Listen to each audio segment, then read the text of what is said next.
Schmoozing. Why don't we, Vanessa? Moving the track. So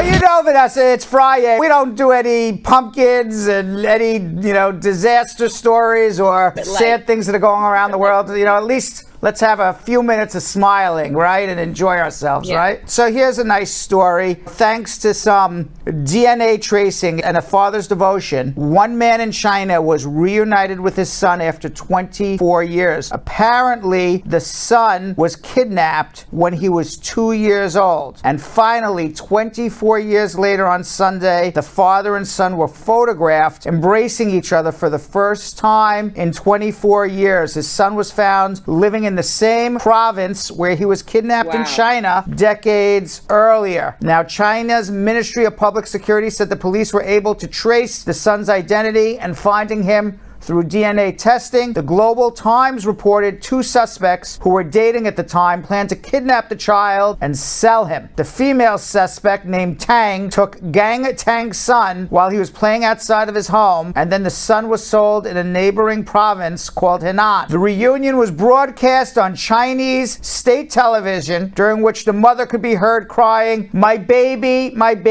you came back." Gangtang said during the reunion, "Now that the child has been found, everything can only be happy from now on. It's a very, very important day for me." According to the Global Times, while searching for his son, Gangtang traveled over 310,000 miles on a motorcycle. He spent years searching, but also helping others reunite who were kidnapped. Gangtang's journey and his dedication to finding his son was the inspiration behind a film called Lost in Love. And in 2015, before the movie was released, he told a local newspaper that only on the road I felt like I'm a father. I have no reason to stop searching, and it's impossible for me to stop. As a father or as a parent, to lose a child, whether kidnapping, death, it's all extraordinarily sad. I mean, there's nothing good about surviving a child. 24 years, Brad. 24. As a parent, you never want to survive a child, but at least, as I'm just thinking about it, like, God forbid your child dies, at least there's closure. This man never had closure for 24 years. His child's alive somewhere, missing, stolen from him. And he went around on a motorcycle all over China looking for this kid. Pretty amazing. Wow. And he found him. I wonder how they did DNA tracing. I don't know what's going on in China.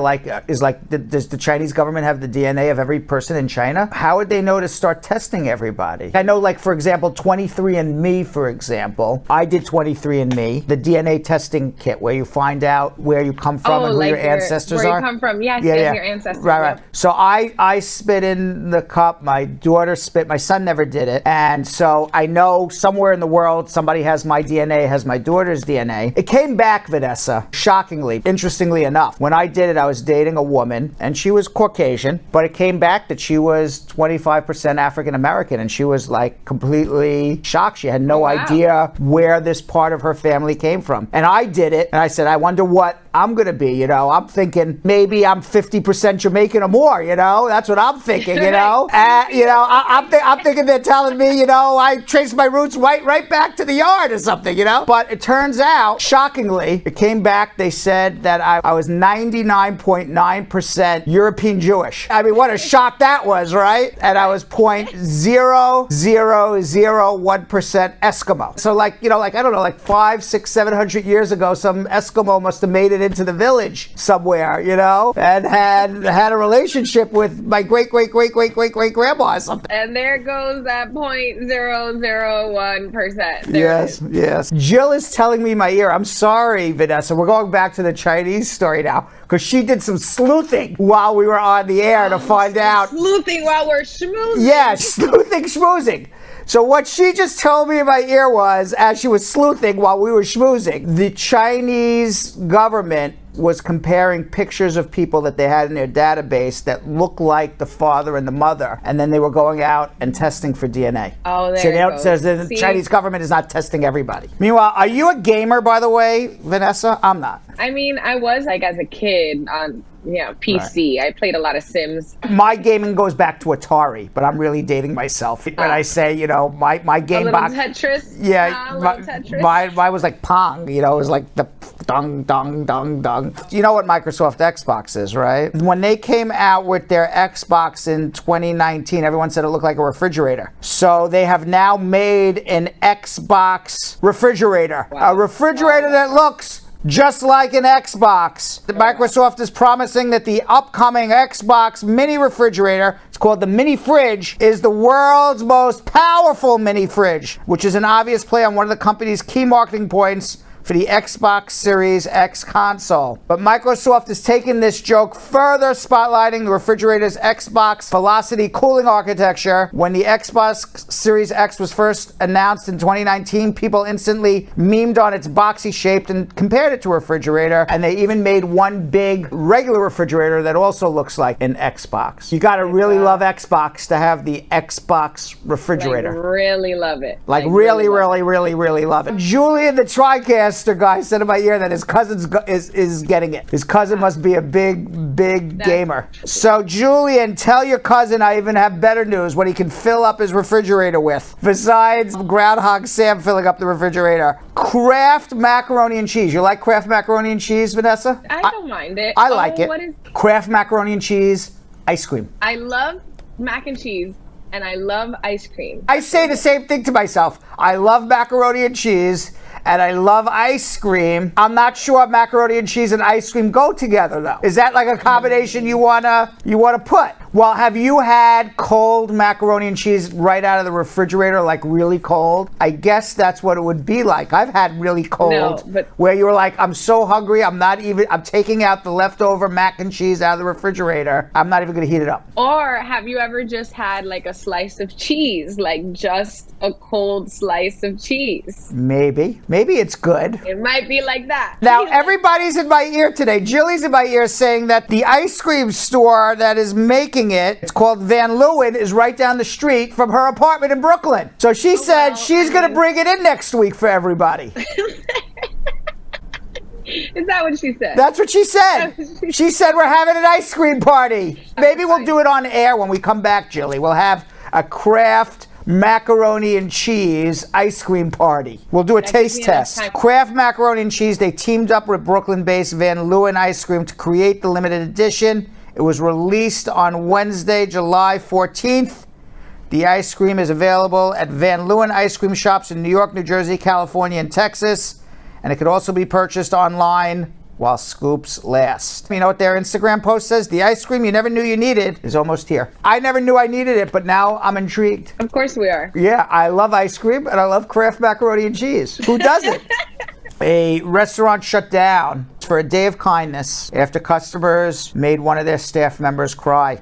The indignity came last Thursday when a man berated one of the restaurant's young employees, this is in Cape Cod, for telling him that they could not take his breakfast takeout order because the restaurant had not yet opened, said Brandi Felt Castellano, the co-owner of Apartment Cape Cod in Brewster, Massachusetts. Brandi and her spouse, Regina, who is also the head chef and co-owner, announced on Facebook that the restaurant would close for part of that same day to treat the restaurant's employees to a day of kindness. Actually, that's really kind because this is their high season in Cape Cod. They only have about 3 months of customers. It's not like, they're open year round. So the move drew widespread attention on the community on social media. Brandi said of restaurants in an interview on Tuesday that this was not always the case. Earlier in the pandemic, customers overwhelmingly exhibited kindness. The restaurant's motto, which is posted on its website, "Come as strangers, leave as friends." So that's their whole thing, to be kind and be friends. Kind of like our motto, come for the immigration, stay for the fun. Now, Brandi says it's things that people are saying that wouldn't be allowed on TV because they would be bleeped. That's what made them shut down the day for a day of kindness. She said some customers had assumed that it would be business as usual, but had not grasped that restaurants are still struggling with staffing and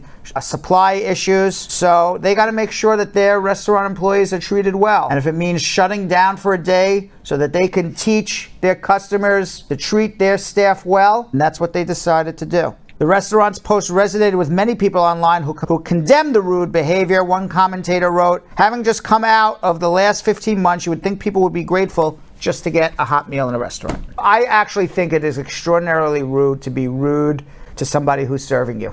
My opinion. One regular customer dropped off a gift card for the restaurant's employees to use at a local ice cream shop, and a parasail and jet ski shop in the next town offered a day of fun for them. So businesses were chipping in for their day of fun. We have some new words thanks to dictionary.com that they have just entered into the dictionary this year. Some COVID words that unfortunately, like long hauler, that relates to a condition characterized by symptoms or health problems that linger or first appear after a supposed recovery. There's some other ones too. DEI, diversity, equity, and inclusion. I don't know if that's an acronym or you're supposed to say DEI or it's just DEI. I'm not sure. Right, I was just gonna say. But it's in the dictionary.com now. Jedi is another word. We were just talking about it before. That refers to now justice, equity, diversity, and inclusion. It is now a word in dictionary.com. 5G entered the dictionary as a word. It is now officially a word in the English language. These are words that never appeared before 2021. I think it's pretty interesting. We're a part of history with this, by the way. Yeah, here's some other words you know. Oof. But oof's always been a word. I don't know why oof now becomes like, all of a sudden, like if I spill my water on me, I go oof. But this word's been around forever, oof. Snack. Not Kraft Macaroni and Cheese snack, but an attractive hottie. Oh my goodness. Snack is not in the dictionary. Snack is now in the dictionary as an attractive hottie. And you know, it also made it in the dictionary? Zaddy. Zaddy, exactly. The attractive, stylish man has also made it into the zaddy. Those guys are zaddy. There's another zaddy. Right. It would be politically incorrect to not describe all of those images not as zaddies moving forward. It wouldn't be politically correct anymore. Yes. Now, I would suggest that you yourself, Vanessa, are a snack. We should have your picture up there, too.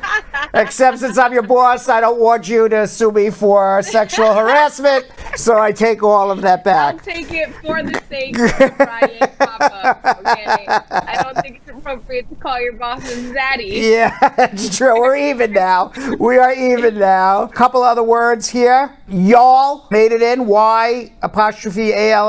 Like y'all coming to the Bradshaw Live reunion and use has made it in there too. YOUSE. Use better get out of here before I give you a knuckle sandwich. Wow. Use. We've come a long way. Use. I don't know if use should be in the dictionary. Y'all and use. The tiger is certainly a snack. Now, dictionary.com said in a news release, sometimes language changes just for fun. Perhaps these lighter slang and pop culture newcomers to our dictionary reflect another important aspect of our time, a cautious optimism and a brighter mood about the future ahead after trying 2020.